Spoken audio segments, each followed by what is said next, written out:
Kiki Smith's first multimedia installation, Life Wants to Live, was presented at the Kitchen in 1983.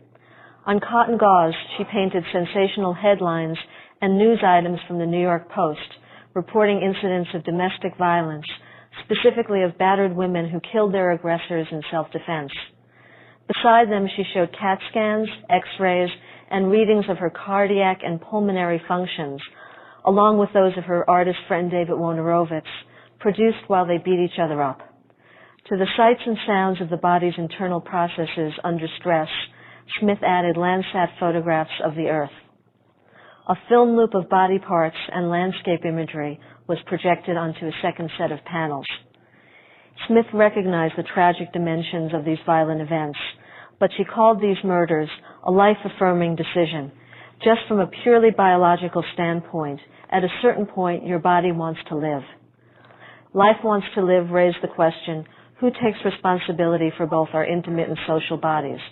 And it alluded to the complex medical, legal, and religious struggle for control of the body that became the primary subject of her later work.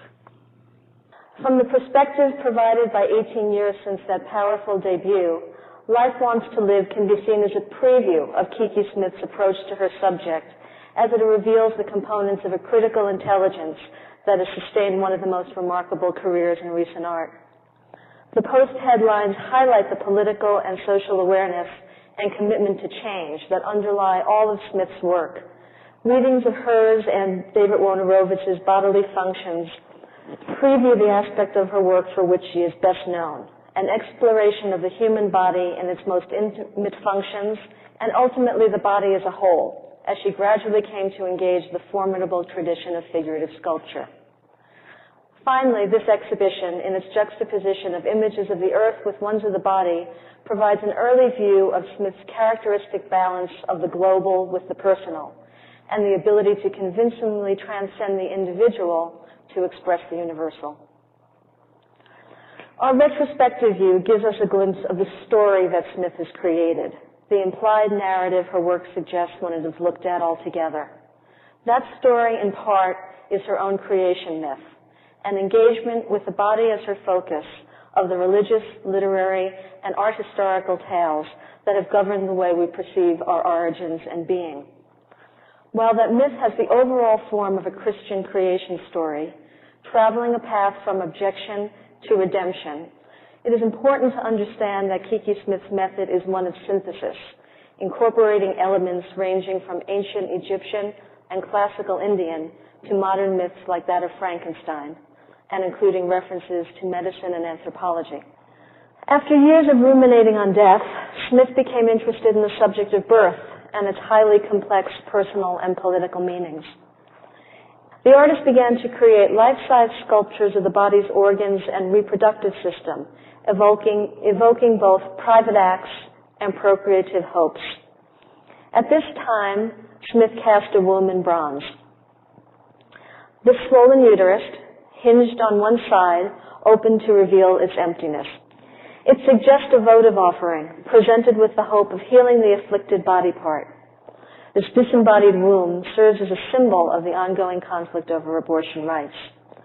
Beyond its power as a political symbol, the representation of the womb inescapably prompts associations with fertility and nurturance, as well as the genesis and potential of the human race.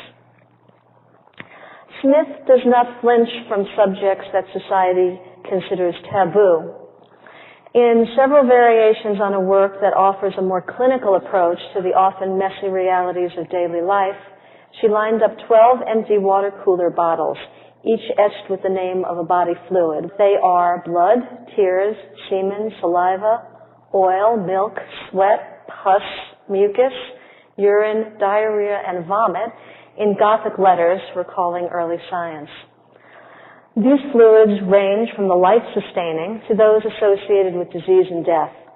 Smith has inscribed these oversized apothecary jars, which, as she said, are the words that come out of your body and have very personal meaning, but also carry social, political, and economic meaning. For example, a case of dysentery is not only the cause of personal distress, but is also one of the greatest killers of children in the third world. For Smith, our vulnerable body and its essential fluids represent in microcosm many of the ills plaguing our world as a whole. In a related work of the 1980s, Smith created a dazzling spill of over 200 lead crystal sperm, each 8 to 10 inches long and individually modeled by the artist's hand. The ability of our bodily fluids to conjure a range of emotions from sorrow and pain to love and lust is poignantly embodied in this beautiful and delicate work. These gleaming shafts of glass capture the essence of the life force and the pleasure of intimate sexual exchange, even as they simultaneously evoke trepidation as a primary agent in the spread of deadly disease. Smith made this work at the height of the AIDS epidemic.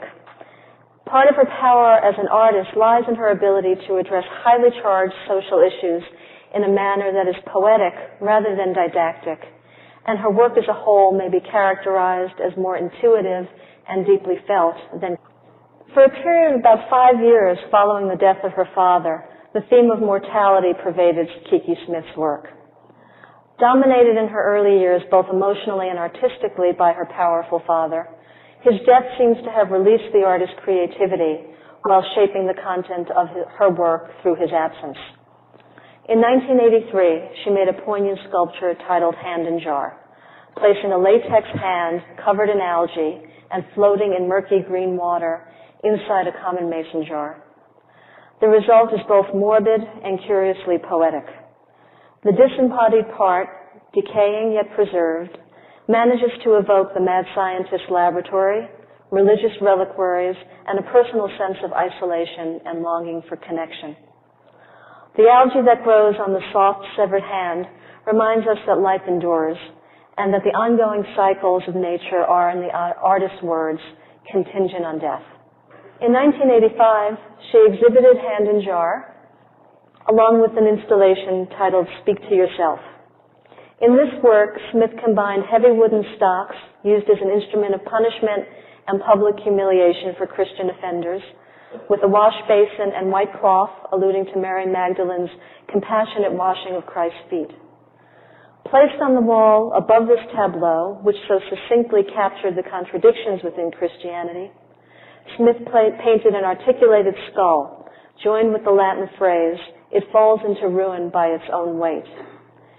In this macabre installation, Smith acknowledged humanity's decay and inevitable demise, and presented the human body as the root of all sin.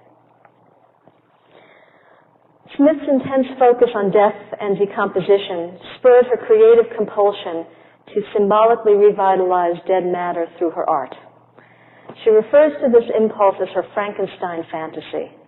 She is the sculptor as monster maker, taking damaged bodies and making them whole.